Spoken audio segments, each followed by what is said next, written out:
So it is raining in October. It's perfect for all the plants. They're all drinking water.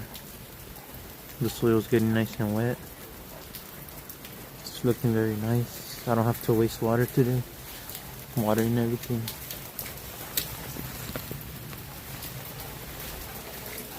And then right now is the best time to plant some seeds. I just sprinkle them around.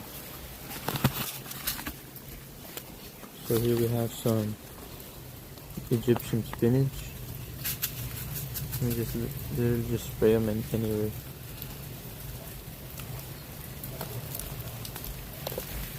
With this rain, it's perfect to plant stuff.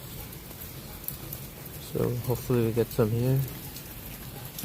We also have this marigold.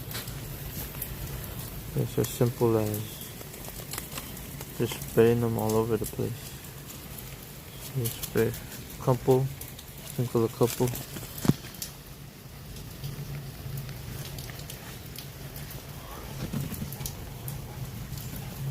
And then let Mother Nature do the rest.